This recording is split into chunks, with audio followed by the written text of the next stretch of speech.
Functional group ഐസോമർസിസത്തിൽ നമ്മൾ same function group അല്ല, അതാണ് ആദ്യം മനസ്സിലാക്കേണ്ടത്. Different function group. Functional group വേറെ വേറെ ആയിരിക്കും. മനസ്സിലായോ? എന്താണ് പ്രധാനപ്പെട്ട പോയിന്റ്? ഫങ്ഷണൽ ഗ്രൂപ്പ് വേറെ വേറെ ഫങ്ഷണൽ ഗ്രൂപ്പ് ആയിരിക്കും. നോക്കാം നമുക്ക്. ഫോർ എക്സാമ്പിൾ, ഇവിടെ സാറ് എഴുതാൻ പോകുന്ന ഒരു എക്സാമ്പിൾ എന്ന് പറയുന്നത് എഥനോളാണ്. CH3 CH2 OH ethanol. ഇവിടുത്തെ ഫങ്ഷണൽ ഗ്രൂപ്പ് എന്താണ്? ഹൈഡ്രോക്സിൽ ഗ്രൂപ്പ് ആണ്. ഇനി സാർ എഴുതുന്ന രണ്ടാമത്തെ എക്സാമ്പിൾ നോക്കിക്കോളൂ.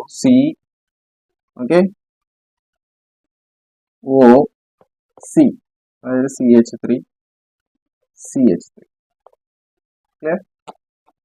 നമുക്ക് ഇനി ഇതിന്റെ പേര് സാർ പറയാം. ഇതിന്റെ മോളിക്കുലർ ഫോർമുല എഴുതി നോക്കിയിട്ട് ഐസോമറുകളാണോ ചെക്ക് ചെയ്യണ്ടേ. 1 2 2 carbon, okay, hydrogen 3 2 5 6 hydrogen, okay, ഒരു ഓക്സിജൻ. ക്ലിയർ?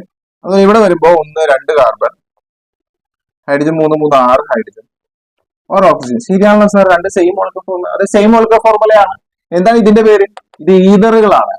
ഇത് ആൽക്കഹോളുകളാണെങ്കിൽ ഇത് ഈതറുകളാണ്. എന്താണ് ഇതിന്റെ പേര്? ഇതിന്റെ രണ്ട് സ്ഥലത്ത് നോക്കണം. ഇത് മെത്ത്, ഓക്കെ. കുറവുള്ളതിന്റെ കൂടെ ഓക്സി എന്നും കൂടുതലുള്ളതിന്റെ കൂടെ ANE എന്നും ചേർക്കാം. സോ ഇതിന്റെ പേര് എന്ന് പറയുന്നത് മെത്തോക്സി.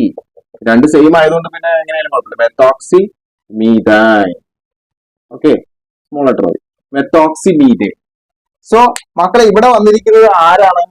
ഈതറുകളാണ്, ആൽക്കോക്സി ആണ്. മനസ്സിലായോ? ഇവിടെ വന്നേക്കുന്നത് എന്താണ്? ആൽക്കഹോൾ ആണ്. ഇത് രണ്ട് വ്യത്യസ്തമായിട്ടുള്ള ഡിഫറെന്റ് ആയിട്ടുള്ള ഫങ്ഷണൽ ഗ്രൂപ്പുകളാണ്. പക്ഷെ അതിന്റെ മോളിക്കുലർ ഫോർമുല സെയിം ആണ്. ഇത് രണ്ടും ഐസോമറുകളാണ്. ഇത് ഉറപ്പായിട്ടും പരീക്ഷയ്ക്ക് ഇങ്ങനെ ചോദിക്കും. മനസ്സിലായോ? അപ്പൊ നമ്മൾ എപ്പോഴും എക്സാമിന് ചോദിക്കുമ്പോൾ കാർബന്റെ എണ്ണവും ഹൈഡ്രജന്റെ എണ്ണവും അതിനകത്തുള്ള മറ്റാരെങ്കിലും ഉണ്ടെങ്കിൽ അവരുടെ എണ്ണവും എഴുതി ആദ്യം എല്ലാവരുടെയും മോളിക്കുലർ ഫോർമുല ഇങ്ങനെ നിരത്തി എഴുതാം. എന്നിട്ട് സെയിം ആയിട്ടുള്ളത് മാത്രം ഇങ്ങനെ ഗ്രൂപ്പ് ചെയ്യാം. എന്നിട്ട് അവർ തമ്മിൽ എന്താണ് വ്യത്യാസം നോക്കാം. ഫങ്ഷണൽ ഗ്രൂപ്പിൽ വ്യത്യാസം വന്നിട്ടുണ്ടെങ്കിൽ ഉറപ്പായിട്ട് അത് എന്തായിരിക്കും? ഫങ്ഷണൽ ഗ്രൂപ്പ് ഐസോമറിസം ആയിരിക്കും. അല്ല സമയം അതിന്റെ ഒരേ സെയിം ഫങ്ഷണൽ ഗ്രൂപ്പ് ആണെങ്കിൽ ഒരിക്കലും എന്തല്ല ഫങ്ഷണൽ ഗ്രൂപ്പ് ഐസോമറിസം അല്ല. അപ്പൊ അതിന് ഒഴിവാക്കുക. സെയിം ഫങ്ഷണൽ ഗ്രൂപ്പ് ആണ്. അപ്പൊ പിന്നെ അത് എന്താവാൻ ചാൻസ് ഉണ്ട്? മേ ബി ചെയിൻ അല്ലെങ്കിൽ പൊസിഷൻ. അപ്പൊ ചെയിൻ ആണോ പൊസിഷൻ ആണോ എങ്ങനെ നോക്കും?